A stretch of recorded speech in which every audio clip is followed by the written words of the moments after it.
Assalamualaikum warahmatullahi wabarakatuh. Perkenalkan, nama saya Mahirman Abdul Halim dari semester 3B. Di sini saya akan mereview kembali mata kuliah Hukum Administrasi Negara dengan mereview materi dengan menjawab soal-soal yang telah diberikan oleh dosen pengampu Bapak Dr. Haji Dedi Mulyadi SMA dengan asisten dosen Bapak Dr. M. Rendi Aridayani SMA. Yang pertama, berikan definisi hukum administrasi negara menurut Pan Aveldon dan Joko Kusutomoto. Pan Aveldon, HAN adalah keseluruhan aturan yang harus diperhatikan oleh para penguasa yang diserahi tugas pemerintah dalam menjalankan tugasnya. De Joko Kusutomo, HAN adalah hukum yang mengatur tentang hubungan-hubungan hukum antara jabatan-jabatan dalam negara dengan warga negara. Soal yang kedua, sebutkan sumber-sumber hukum formal administrasi negara. Sumber hukum formal HAN adalah A. Undang-undang, B. Praktek administrasi negara atau konvensi administrasi negara sebagai kebiasaan dalam praktek, yang C. Jurisprudensi, yang D. Doktrin pendapat para pakar hukum bermuka. Yang ketiga, mengapa HAN belum dikodifikasikan? Jelaskan faktor-faktor penyebabnya. 1. Perubahan dalam bidang HAN terjadi dengan cepat. Yang kedua, pembentukan dan pembuatannya tidak dalam satu tangan. Soal yang keempat, jelaskan perbedaan HAN dan HTN hukum administrasi negara. Hukum yang mengatur kegiatan administrasi negara yaitu hukum yang mengatur tata pelaksanaan pemerintah dalam menjalankan tugasnya. Sedangkan hukum tata negara mengatur tentang negara yaitu antara lain dasar pendirian, struktur kelembagaan, pembentukan lembaga-lembaga negara, hubungan hukum, hak dan kewajiban antara lembaga negara, wilayah dan warga negara, dan lebih mengacu kepada fungsi konstitusi atau hukum dasar yang digunakan oleh suatu negara dalam hal pengaturan kebijakan pemerintah. Soal yang kelima, jelaskan hubungan HAN dan HTN hukum administrasi negara.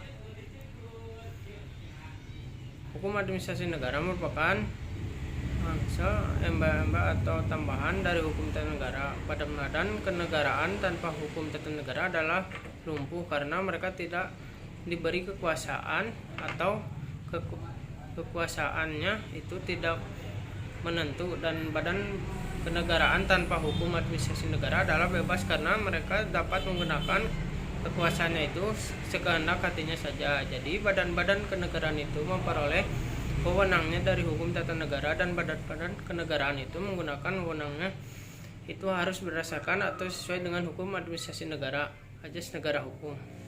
Soal yang keenam, apakah yang dimaksud dengan ketetapan beschikking? Istilah ketetapan dalam bahasa Belanda disebut beschikking, yang mengandung arti adalah suatu penetapan tertulis yang dikeluarkan oleh badan atau pejabatun yang berdasarkan perbuatan perundang-undangan yang berlaku, yang bersifat konkret, individual, dan final, yang menimbulkan akibat hukum perdata dalam pasal 1 angka 3 Undang-Undang Nomor 9 Tahun 2004. Soal yang kelima, sebutkan unsur-unsur ketetapan. 1. Penetapan tertulis. 2. Dikeluarkan oleh badan atau pejabatun. 3. Didasarkan pada peraturan perundang-undangan. 4. Bersifat konkret, individual, dan final. 5. Menimbulkan akibat hukum bagi seseorang atau badan hukum perdata. Ketetapan yang tidak memenuhi unsur-unsur tersebut tidak sah atau batal. Soal yang ke-8, sebutkan macam-macam ketetapan. Ke-1, ketetapan positif adalah ketetapan yang menimbulkan hak dan kewajiban, menimbulkan keadaan hukum baru. Kedua, ketetapan negatif adalah ketetapan yang tidak menimbulkan keadaan hukum baru. Yang ketiga, ketetapan deklaratoir atau ketetapan yang menyatakan bahwa seseorang dapat diberikan hak sesuai dengan ketentuan perundang-undangan secara otomatis. Selanjutnya, ketetapan konstitutif adalah ketetapan yang menimbulkan akibat hukum. Soal yang ke-9, jelaskan pengertian peradilan administrasi negara dan jelaskan tujuan diadakannya peradilan administrasi negara. Ke-1, peradilan administrasi negara adalah badan yang badan yang mengatur cara-cara penyelesaian persengketaan internal administrasi negara dan persengketaan eksternal administrasi negara. Kedua, tujuan diadakannya peradilan administrasi negara atau peradilan tata usaha negara adalah: 1. Untuk melindungi pihak-pihak yang merugikan akibat adanya kesalahan aparat administrasi negara maupun kesalahan atau pelanggaran hukum yang dilakukan oleh warga masyarakat. Yang kedua, akibat adanya putusan administrasi negara yang merugikan pihak yang dikenai putusan tersebut. Sekian dari saya. Wassalamualaikum warahmatullahi wabarakatuh.